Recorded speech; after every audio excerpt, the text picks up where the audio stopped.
morning and welcome back to the Chad Hasty Show on KFYO 790 AM. I'm Randy Sanders. And I am Carl Tepper. We're sitting in for the, we guess, vacationing. Who knows what he's doing? Who knows what he's doing? Chad Hasty Show. And, Carl, we have on the line today a well-known former Lubbock person, former district attorney, former state senator, former chancellor of Texas Tech, John T. Hingham High, John Montford. How you doing, John? I'm doing great. How are you guys doing? Doing good. Morning, Chancellor. Now, the Chancellor had called me a couple of weeks ago. We had a nice meeting, and he's been going around the state doing what, Chancellor? Well, we're putting together a group called Let Texans Decide, and very candidly, after I got back doing a couple of years in Detroit and Washington, I was very much surprised to learn that Texas is hemorrhaging a whole lot of money to our neighboring states, particularly Oklahoma, and certainly New Mexico and Louisiana in terms of gaming revenue. And Texans are going over there in droves, and this particular group that we're forming, Let Texans Decide, simply wants to submit a referendum to the people of Texas to see whether or not they want to expand gaming in Texas, so we'll keep some of this money home and reinvest it here in our home state. Now, when you talk about gaming, you're not talking about on your TV set where you sit there and shoot them down with the airplanes and all that sort of stuff. You're talking about gaming that where it involves cards and square little cubes. Can you shoot craps? We're looking to shoot craps, and we're looking to do it live and in Slot video, machines, that sort of thing, right, Chancellor? Well, one thing to be able to play Texas Hold'em in Texas legally. Now, what are y'all looking at? Are you looking at a referendum for the state? And if so, will it be limited to horse race tracks, or will we be able to build casinos, or what are we looking at? Oh, great question. We are looking at a referendum that's worded in a very straightforward fashion as to whether or not the people of Texas want this opportunity in Texas. We're not asking the members of the legislature to decide if they're pro or con on gaming or gambling. We simply want to let the people of Texas decide the democratic way if this is something they want, because we figure we're losing about $2.5 to $3 billion a year to our neighbor states. And my hat's off to them. They have flat outsmarted us on this one, because this is Texas money that's really hemorrhaging into these other states. And, you know, this is a referendum. It will require 100 votes in the House, 21 votes in the Senate, but we'd like to get a referendum on the ballot in November 2013 to decide this issue once and for all. So if you're successful in 1 year, essentially, we'd be voting on a referendum, which means everyone gets to go. There's usually a number of constitutional amendments and referendums, and the voters of Texas would be able to go and vote on, and we're not sure exactly the format the amendment or the referendum would take on just yet. Is that correct? That's correct. It'll be up to the legislature to hopefully to decide. And let me be more specific to respond to your previous question.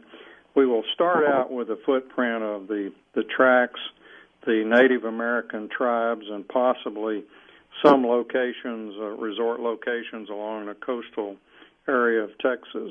As to whether or not there's going to be more casino-type resorts, that's yet to be decided outside that footprint that I mentioned, and certainly there will also be a local option feature built into this referendum, we think. So with I want to talk to you about that local option. I remember that was a very interesting aspect in our meeting.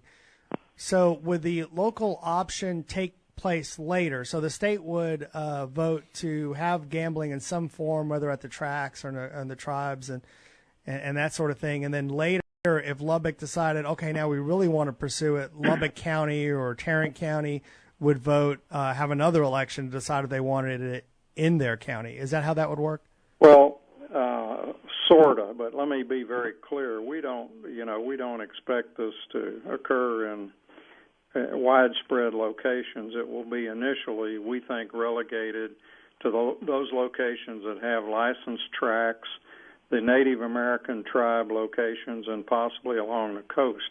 Again, the expanse of any referendum would be up to the legislature to decide. Now, if Lubbock had a licensed horse track, potentially that could be a site.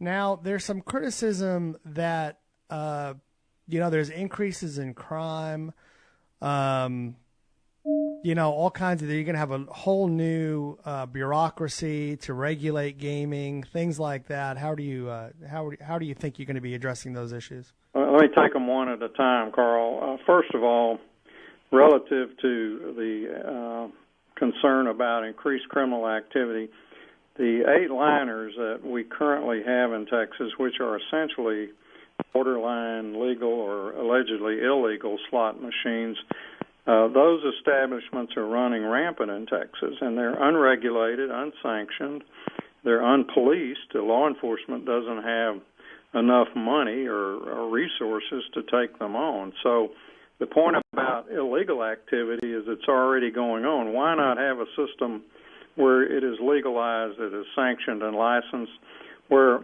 responsible companies take care of problem cases?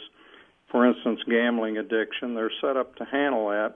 And so, my point is it's already widespread out there. Why not make it legal?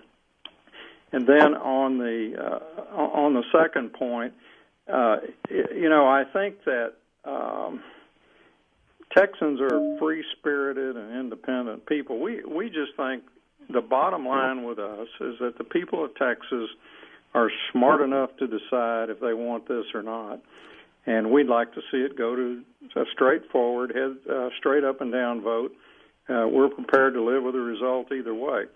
I would point out that some pretty solid economics indicate this would create about 75,000 new jobs in Texas, and we don't tout it as a fiscal cure-all. It's not going to solve Texas budget woes. Texas budgets, they've managed it pretty well, very conservatively, but we do think it would add more money to state coffers and wouldn't require any kind of tax increase. So there are a lot of different points to be made here, but the bottom line is we simply want to see the people of Texas decide it once and for all.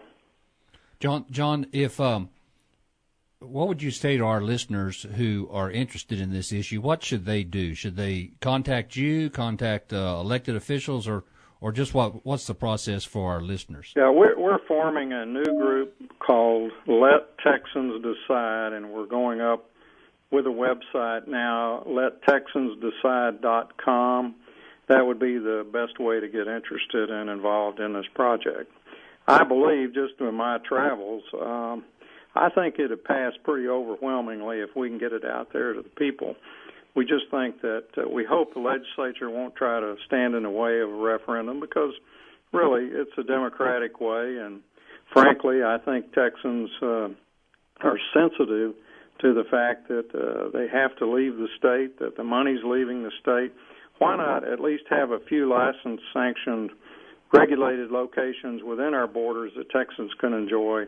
They can reinvest the money in our state and certainly help on a number of fronts with economic development in Texas. I'd like to point out one other thing, and this has occurred over the 2-year span that I was in Washington and Detroit. Our Texas horse breeding industry is in significant decline. The breeders are migrating and relocating in other states simply because our industry just can't compete with these other neighboring states that have expanded gaming and pay much better purses in the horse racing events. Do you think that the monies raised, I'm kind of curious how much y'all think that is, will it be, will you make an attempt, or will maybe it's up to the legislature to dedicate that money towards education or health care or something else? Well, we don't think that it's appropriate to, I was chairman of Senate Finance for a number of years, and the legislature only has a small percentage of the total budget that they really have discretion on. We'd like to see it go to property tax relief, obviously education. We'd like to see it go to water. That's a decision the legislature makes. We just want to see it spent responsibly. And let me also point out that we're not intent on establishing some big bureaucracy to regulate this industry. We think there's an infrastructure in place with the Racing Commission and the Lottery Commission that we could adequately regulate this industry, police it, sanction it, give law enforcement the tools it needs to regulate and police it without increasing a lot of new people in Austin. So we're very sensitive to not expanding the bureaucracy, and whatever cost would it be incurred, the industry is going to have to pick it up anyway. Chancellor, thank you very much. Chancellor John Montford, everyone, thank you very much for this interview, and we'll be looking forward to hearing from you more about gambling in Texas into the future. Yeah, could I add one comment? Yes, sir. I'm really proud of the Red Raiders. Absolutely. Guns up, Chancellor. All right, Go Jack. please give my regards to Mindy and Austin. Thank you.